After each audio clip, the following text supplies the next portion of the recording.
All right, hey, good morning, everybody. I hope you're doing well. I hope your Monday is off to a fantastic start. I know ours is off to a hot one, let me tell you, ladies and gentlemen. But we're trying to get you ready for the 4th of July. We're trying to get you ready for this grilling season that is upon us, ladies and gentlemen. And if you're going to cook on your recteq or any other pellet grill this weekend, you are going to want to watch this video. You are going to want to find out what you need to do before you actually cut your pellet grill on, right? So this video is going to be called 5 tips to cleaning your pellet grill. Okay, these are 5 things to look out for when you're cleaning your pellet grill. It's not just recteq. This is all pellet grills, baby. So if you're looking to get a recteq, that's why you buy a recteq, because we're looking to educate everybody, not just recteq owners. We're looking to educate pellet grill owners. So if you know somebody that doesn't have a recteq, that needs to clean their grill before the 4th, if you're going over there this weekend, go ahead and share this video with them, ladies and gentlemen. Yeah, so that's what it's all about, right? So we're going to go over 5 things. I'm going to go ahead and tell you what we're going to go over, and then we're going to go over them, right? Okay? The first thing that we're going to go over when we get into this grill is going to be cleaning out our Firepot. Pellet grills rely on good airflow to function properly, right? All right? So we're going to need a good clean Firepot to maximize airflow. The other reason why we need a good Firepot is so that our pellets light in a reasonable amount of time. Okay, if we have a dirty Firepot, it may take a couple of extra minutes to light those pellets because that ash is actually blocking that igniter rod. So if you're having issues with your grill taking a long time to ignite, clean out that Firepot, I promise you, and check your pellets too. So Firepot, we're going to clean out our Firepot. The next thing we're going to do is I'm going to show you how to clean your drip tray, right? Proper way to clean your drip tray. All pellet grills have them. Most pellet grills have them. Some of ours don't because they're high heat, right? The second thing we're going to do, like I said, we're going to cover the drip tray. Third thing, we're going to cover the interior of the grill and exterior of the grill. The fourth thing we're going to check is the hopper. That's what holds our fuel, okay? We need to make sure that that bad boy is nice and clean as well, because there can be some issues. And the fifth thing that we're going to check is our drip bucket, where our grease actually ends up. It is important to keep this clean, ladies and gentlemen, okay?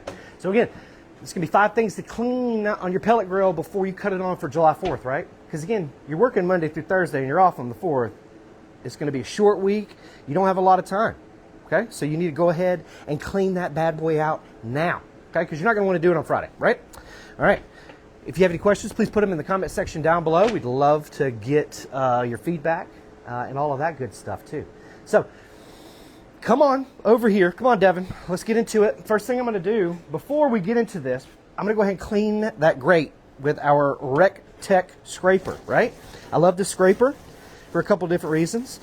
One reason, it's got a handle here and a handle here, so you can actually press down onto your grate and actually get it really, really clean, right? That's the one reason why I like it. Another reason why I like this bad boy is because it's got this wire pad that actually cleans everything, right? It's not like plastic or anything. It's actually made of metal and wire, and it's one continuous spool, so it's not going to break off into your grill grates or anything. And another reason why I like this bad boy is this is replaceable. When this gets nasty, all I have to do, hold on to my handle, twist it,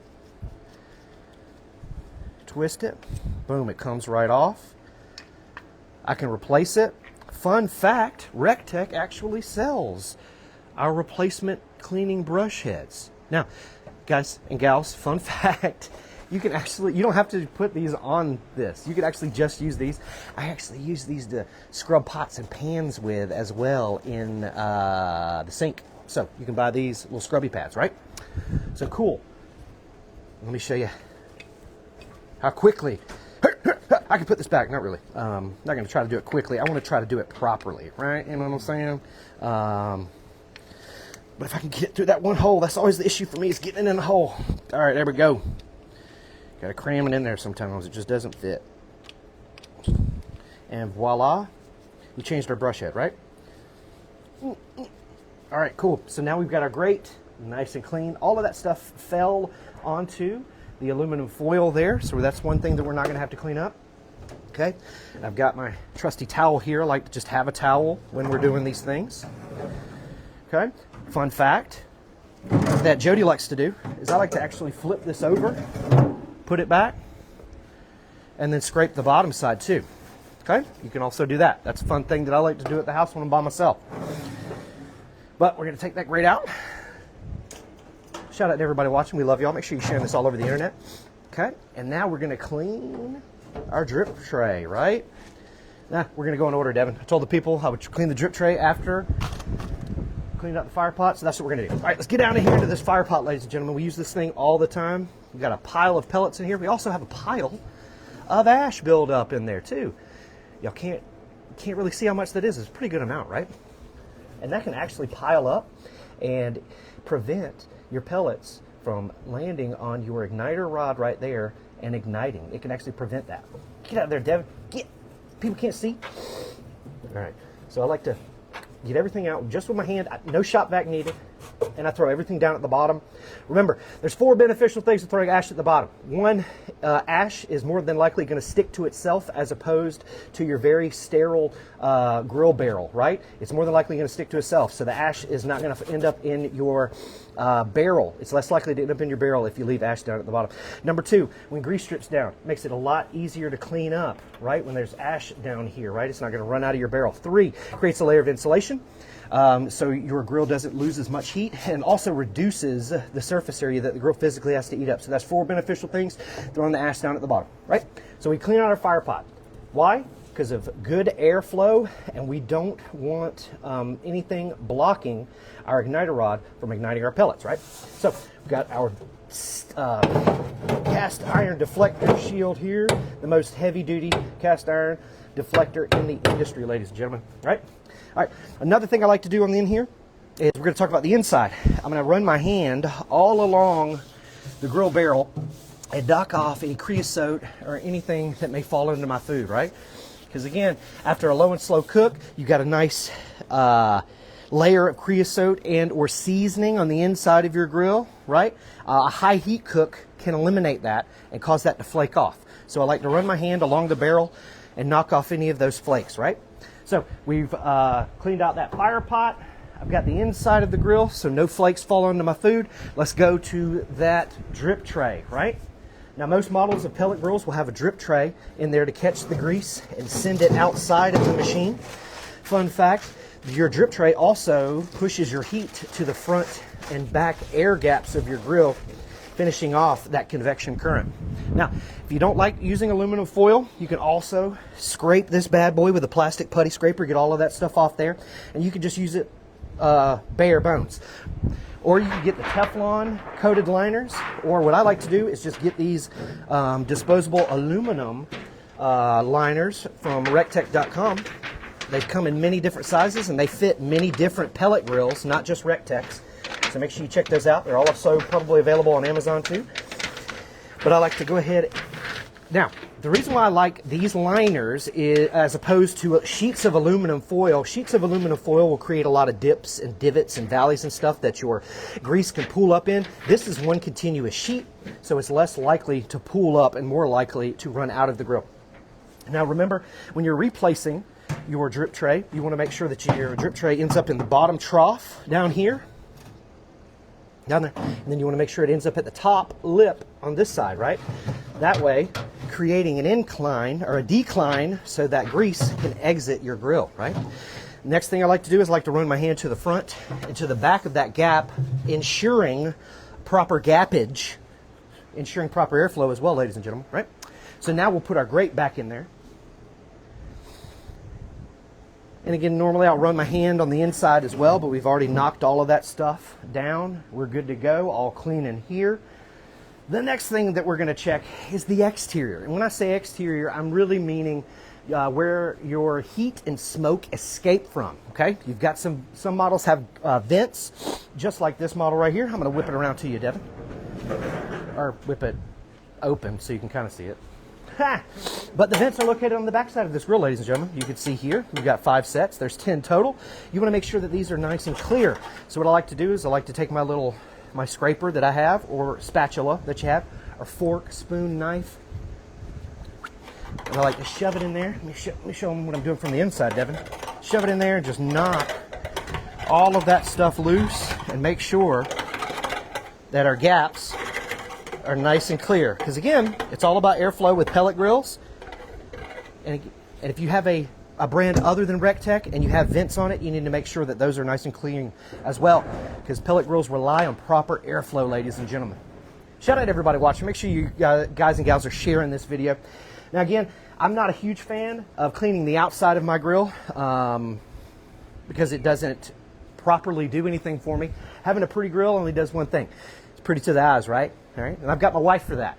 Okay, so what we're gonna do is we'll use some of that grill exterior cleaner. Now, if this bad boy was super, super dirty, I would first use the degreaser first, and I would degreasify this bad boy, but it's not that bad.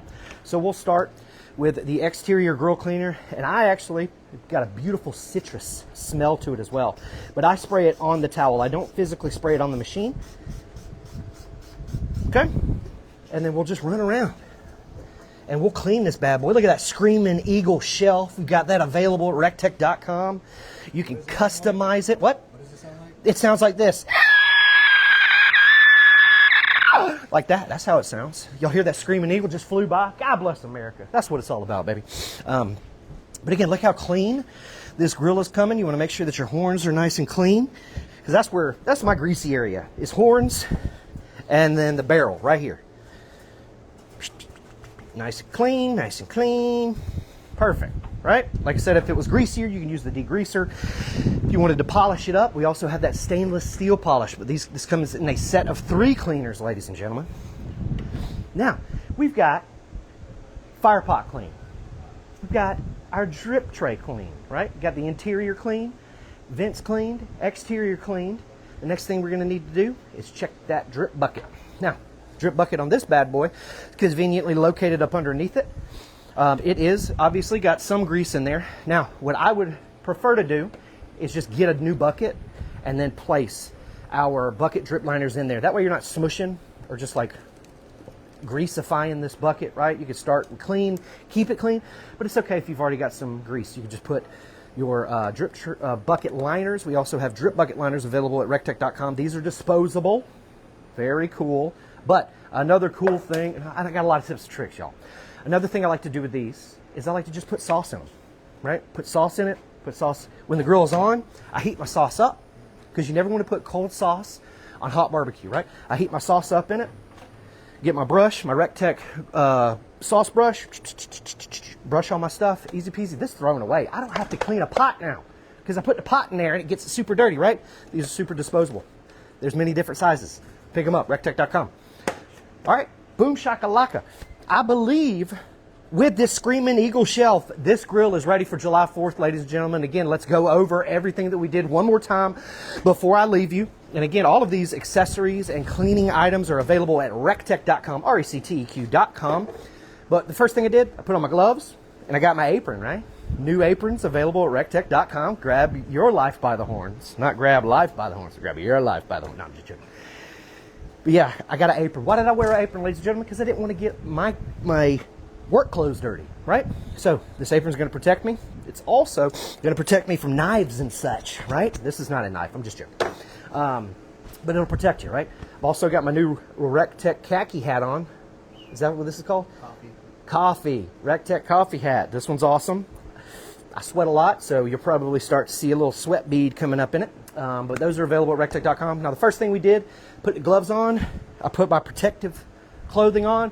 The next thing we did, we cleaned out that fire pot. Why? Because of proper airflow. And we don't want something blocking our igniter rod and preventing it from igniting those pellets in the fastest amount of time possible, right? We want that grill to come on and get hot so we can get the food on it, right? So that's 2 reasons to clean your fire pot out. We threw the ash down at the bottom of the grill. It creates a layer of insulation, prevents other fly ash, it reduces the surface area that you have to clean up. A lot of beneficial things throwing the ash down at the bottom of the barrel, right? The next thing we did is we cleaned the interior, and then we changed our drip tray. We made sure that our drip tray was nice and clean. Why? Because if you got grease on there and you get to those super high temperatures, you can have a grease fire.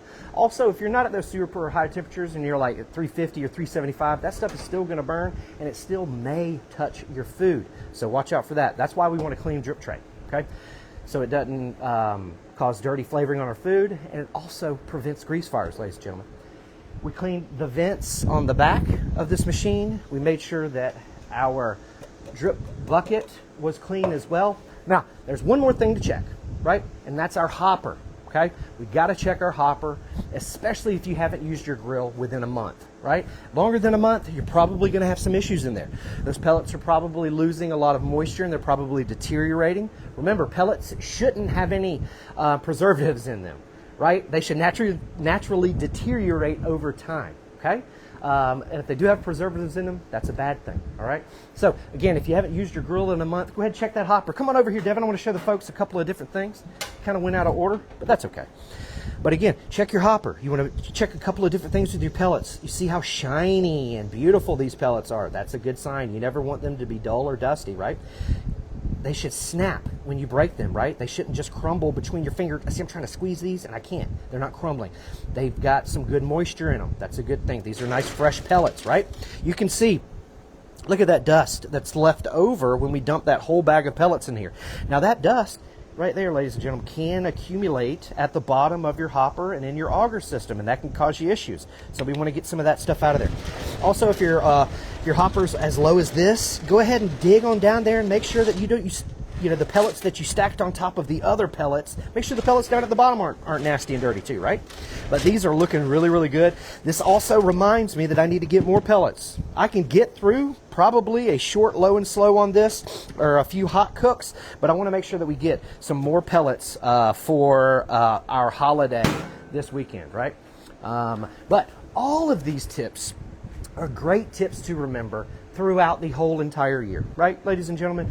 To get the maximum amount of performance out of your pellet grill, you're going to need to keep up the maintenance, right? There's just a few things to do. And these items that we busted out can make your day and life much, much easier, okay? But shout out to everybody watching. We love y'all. We thank y'all. We had a couple of great live videos over Facebook over the weekend as well at my house. Shout out to Max and John Dillon who wanted to participate. Those are my kids. That was fun. And thank you, everybody, for all of the kind comments about fatherhood. Devin, we're good to go. Is there anybody out there that has any crazy comments or questions or anything that they're concerned about over the weekend? I'm going to give Devin just a second. He's going to comb through those. Go ahead, buddy. Jeremy asks, should I take the safety cage/guard out of my pellet hopper like you have there? Oh. RT590. So for legal reasons, Jeremy, no, you're going to want to keep that safety guard in there, big guy, to protect yourself, to prevent your children and yourself from sticking your hand down in there and chopping your fingers up. No, I'm just joking. We recommend leaving it in there just for safety. But as you can see, I have taken it out on that grill. So you leave it up to yourself, big guy. But no, if it is fastened in there like some models and you can't remove it, don't remove it. Don't worry about it. Especially a lot of other pellet grill models out there. A lot of folks use that safety guard. Keep you guys safe. Prevents you from hurting yourselves, right? No questions. Great. That is sad. But everybody's working. It's Monday. You guys are trying to catch up from the weekend. I totally get it. You're going to see this video a little bit later in the day, so make sure you share it and save it. That way, you can go back to it and watch it the next holiday and or grilling day. But again, we're grillers helping grillers here. That's all we are. We're just trying to get you and your family prepared for perfection for this July 4th holiday. And if you've got the app, make sure you update it, okay? And make sure that it's hooked up to your grill. That way you can monitor your cooks. Go ahead and hook it up. That way you can give us a call Monday, Tuesday, Wednesday, Thursday, and we can troubleshoot any issues that you're having, ladies and gentlemen. 706-922-0890 is how you can speak to a real person based right here in the good old United States of America.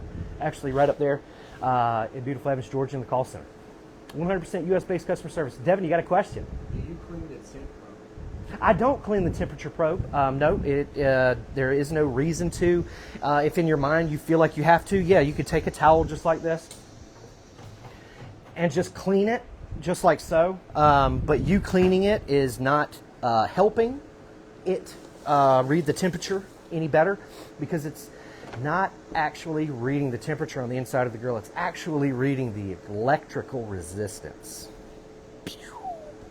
Blow your mind just then? Yep, just blew your mind. It's RTD. That's right, ladies and gentlemen.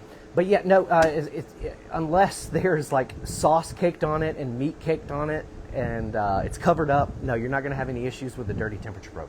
Very good question. Thank you for asking that question, because you probably saved a lot of people a lot of time that are scared to ask that question, scared to get picked on the internet.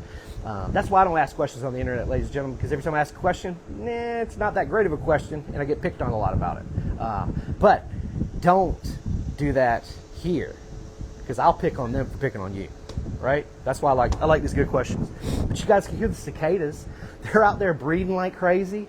It's time for me to go inside, get out of this heat, get some work done. But we wanted to set you up for success at the beginning of the week. We've got an amazing holiday coming. We're celebrating the United States of America in all of its glory. So please make sure that your grill is up to its optimum cooking capabilities by cleaning it. All right, everybody, we love you. We thank you from everybody here from the recteq Worldwide headquarters. God bless you. God bless the United States. And we'll see you on July 4th. Built like a tank.